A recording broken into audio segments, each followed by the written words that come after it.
Good evening, motherfuckers. Right, okay, conspiracy theories aside, and whether you are one or not, or whether you're a member of the flock or not, this video is for every single one of you. It is 8 minutes long, so go and get yourself a cup of tea or a cup of coffee, put your trays and your seats in their upright positions, put your seatbelts on and buckle up, because it's going to be a bumpy 8 minutes.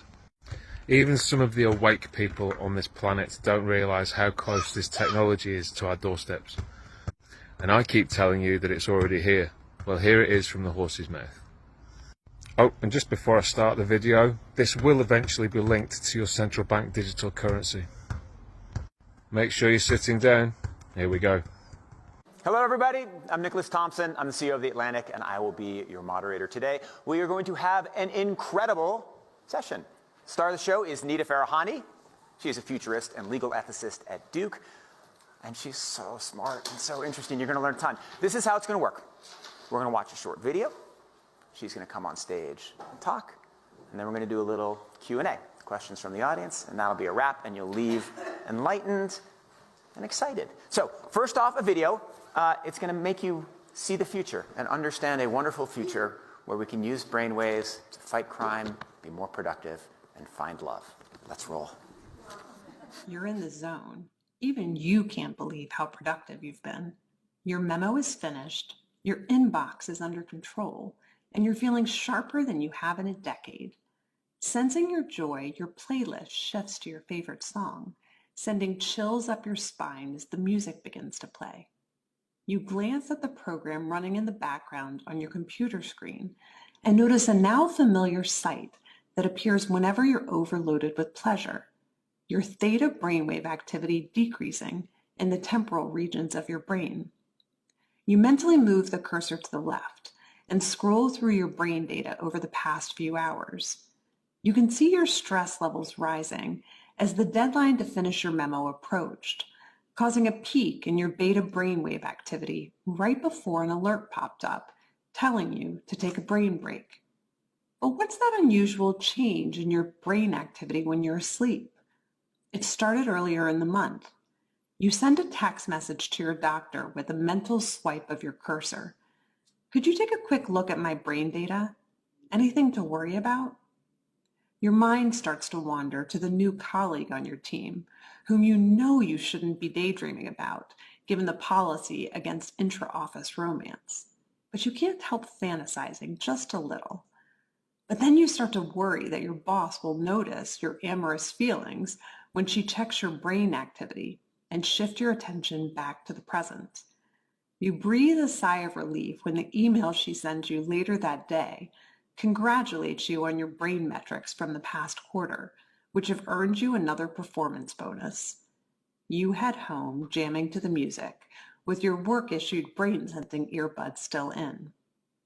When you arrive at work the next day, a somber cloud has fallen over the office.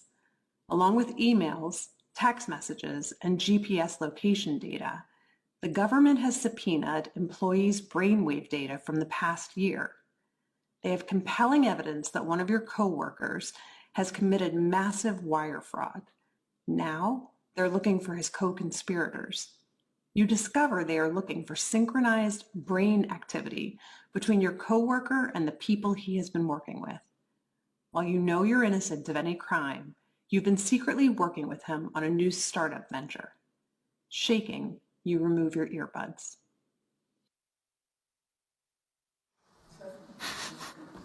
What do you think? Is it a future you're ready for? You may be surprised to learn that it's a future that has already arrived. Everything in that video that you just saw is based on technology that is already here today. Artificial intelligence has enabled advances in decoding brain activity in ways that we never before thought possible. You've heard a lot about AI over the past few years. Here at Davos, it's been the talk of the hour. But I want to talk about it in a different way, which is the ability to decode brainwave activity. After all, what you think, what you feel, it's all just data.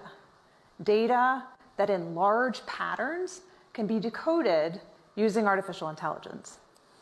Consider this. The average person thinks thousands of thoughts each day. As a thought takes form, like a math calculation, you're happy, you're tired, you're hungry, you're elated.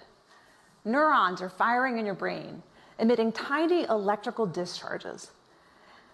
As a particular thought takes form, hundreds of thousands of neurons fire in characteristic patterns that can be decoded with EEG, or electroencephalography, and AI-powered devices. In fact, what you're seeing here is my brain activity while I'm wearing a simple device like the one on the right. We're not talking about implanted devices of the future. I'm talking about wearable devices that are like Fitbits for your brain. It used to be that there was very little we could tell from EEG activity. But already, using consumer wearable devices, these are headbands, hats that have sensors that can pick up your brainwave activity, earbuds, headphones, tiny tattoos that you can wear behind your ear. We can pick up emotional states like, are you happy or sad or angry? We can pick up and decode faces that you're seeing in your mind. Simple shapes, numbers, your PIN number to your bank account. It's not just your brain activity here that we can pick up. We can also pick up your brain activity in different places, like as your neurons fire from your brain down your arm and send signals to your hand to tell you how to type, move. All of that can be decoded through electromyography, and that's what you're seeing here is a device now in the form of a simple wearable watch that can pick up that activity. And one of the pivotal acquisitions of the field, Meta acquired this company, Control Labs, in 2019, because major tech companies are investing in helping to make these devices universally applicable as the way in which we interact with the rest of our technology. In fact, the coming future, and I mean near-term future, is these devices being the primary way in which we interact with all of the rest of our technology. Rather than a mouse or a keyboard, you can simply swipe with your mind. Move your hand more seamlessly when you're in VR or AR. Use your brain as the way in which you interact with all of the rest of your technology, which is an exciting and promising future, but also a potentially scary one, a transformative one that will change the way that we interact with other people, and even how we understand ourselves. 红色是表示你的专注力显示得很高， Teachers at this primary school in China 蓝色是走神了， know exactly when someone isn't paying attention. 白色就是你可能跟网络还没有连接好。 These headbands measure each student's level of concentration. The information is then directly sent to the teacher's computer and to parents. China has big plans to become a global leader in artificial intelligence. It has enabled a cashless economy where people make purchases with their faces.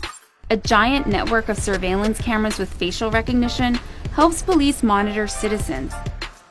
Meanwhile, some schools offer glimpses of what the future of high-tech education in the country might look like. So for those of you that think we're all crackers, I hope that's enlightened you a little bit. See you on the other side, motherfuckers.